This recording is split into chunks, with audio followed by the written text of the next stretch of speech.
What is up YouTube, Jamie the Kid 00 here, coming to you guys for the first time in quite a while with a regional report / deck profile of a deck that a lot of you will have seen me playing on Dueling Network very recently. That deck is going to be, I don't really know how to actually name it. I mean, a lot of people are calling it Performage Pendulum.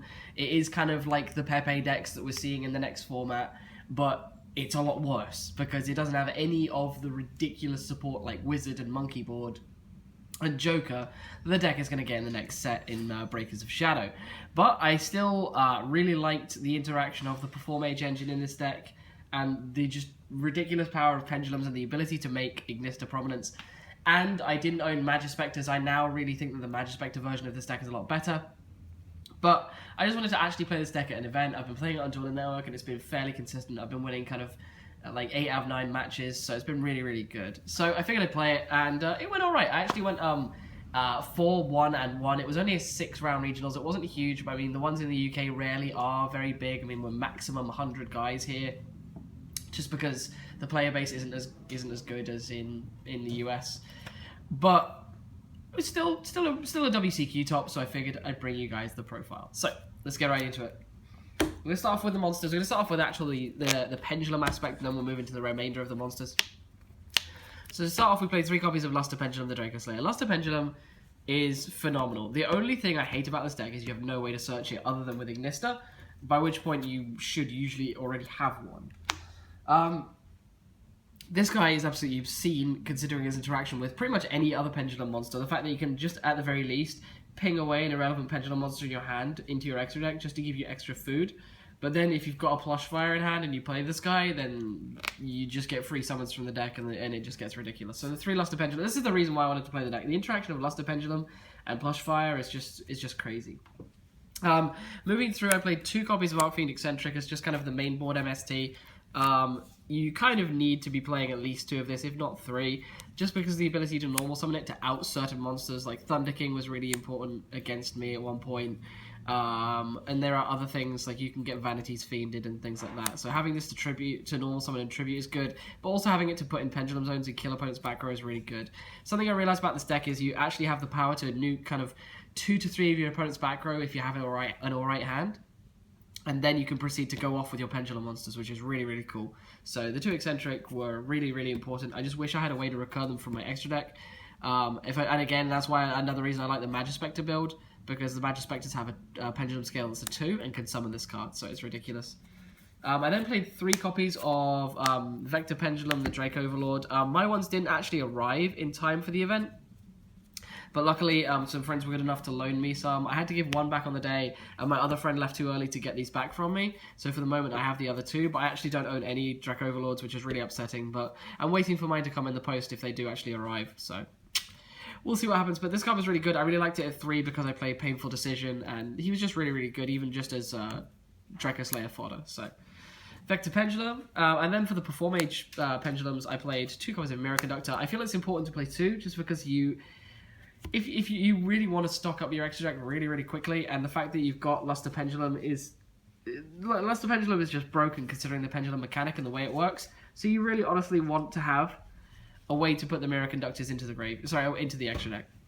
So in my opinion, that's reason enough to play 2. I actually used both of its effects quite a bit today. I never realized how important this card is until I was actually playing real games with it. And just its ability to turn attack and defense around is so strong, it's ridiculous. So Mirror Conductor. I then played 3 copies of Plush Fire, the MVP card, the hype card, aside from Luster Pendulum. This card is just obscene, and yes, Rescue Cat Duelist has drawn cute little mouths on them. They have been slightly altered. I absolutely adore this card because this is something that some people just don't seem to understand. If this card is destroying the pendulum zone and it goes to the extra deck, because when it goes to the extra deck or the graveyard, it's treated as a monster and not a spell trap. It can use its monster effect. So if you destroy this card with Luster Pendulum, it will trigger in your extra deck and special summon a Performage from your deck. Absolutely ridiculous. And I even used its pendulum effect to jump out of the extra deck. Sorry, to jump out of the pendulum zone onto the board to protect me at one point today.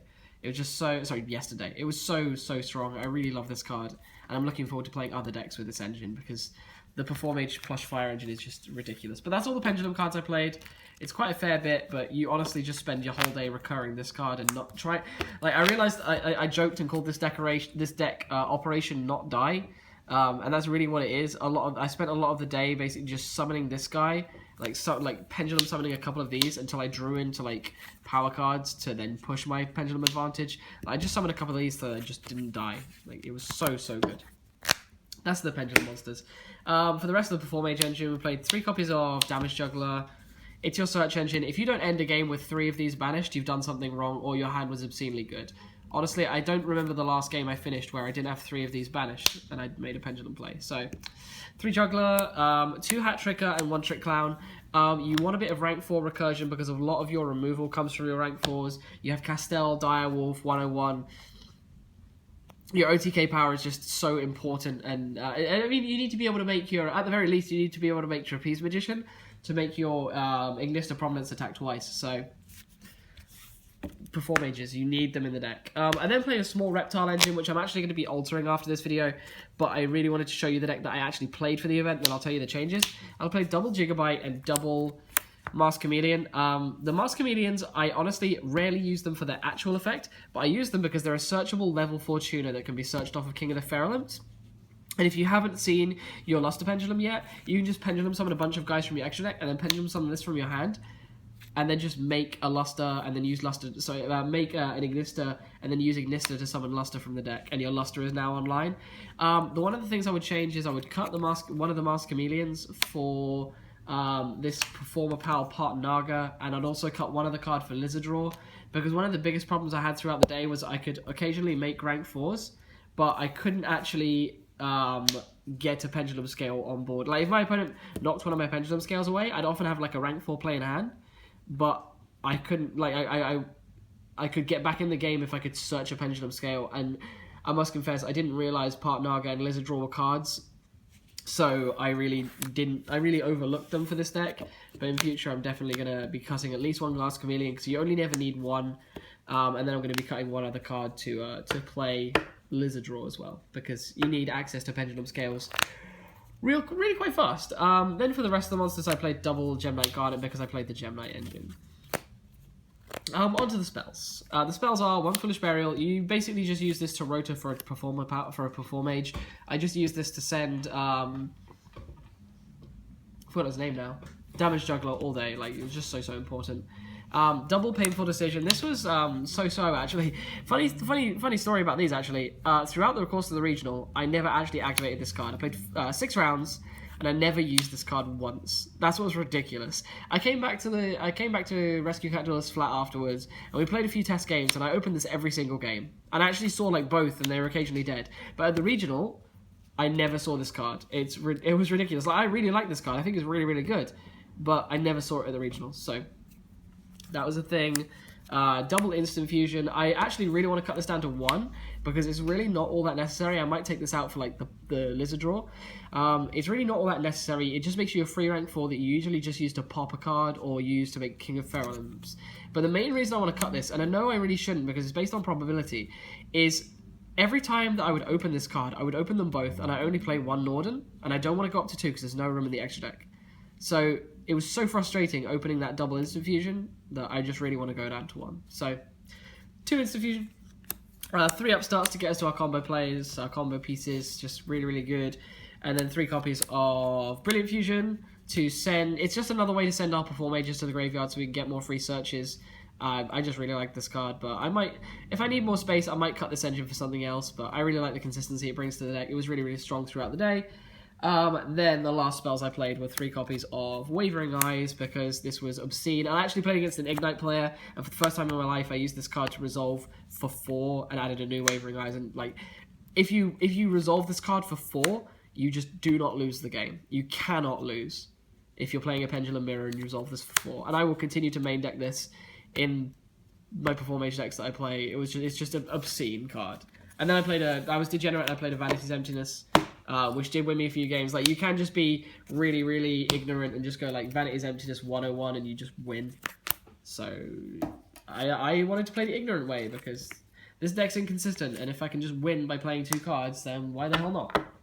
But that brings me to the end of the main deck. It was 40 cards exactly. I don't remember the last time I played it on 40 card deck. For the extra deck, I played Double Ignister. You just need this card. It's your win condition against Cosmos. It's honestly your win condition against pretty much everything, because of its ability to spin away back row and spin away threat cards without targeting. It's just really, really good. And I then played one Cypher Omega. He came up occasionally, but he was never really all that good. I might consider swapping him out for something else, but in all honesty, you spend so long making the Blasting Draco Slayer that you should really rarely need this. So this is kind of a blank spot, but you do need it in case it ever comes up. So that's the synchros I played. You play very few because you can only make the Luster with Draco Slayer. So there's that. For the rank 4s, I played Trapeze Magician. Your OTK potential is huge with this card. You can just Trapeze Magician with this guy, and that's like over 8k. So he's kind of good. Giant Hand, I really wanted Effect Negation, and I never actually made it. I only made this to, I never made it to use this effect. I made this because I needed to bait a Thunder King, and its attack was relevant, and I was never going to use it in the matchup because it was against Kozmo player, I believe. So I just kind of summoned this guy and went, yeah, you basically have to Thunder King this, or I'm going to attack over you. So Giant Hand, Emerald, you need to be able to put back your Ignisters if you run out. I never actually had to put this back. I always had one waiting in the wings, but you need to be able to put one back if you lose them both, because this card is honestly so obscenely good. So Emerald, I used it a surprising amount actually. Like, this was really, really solid.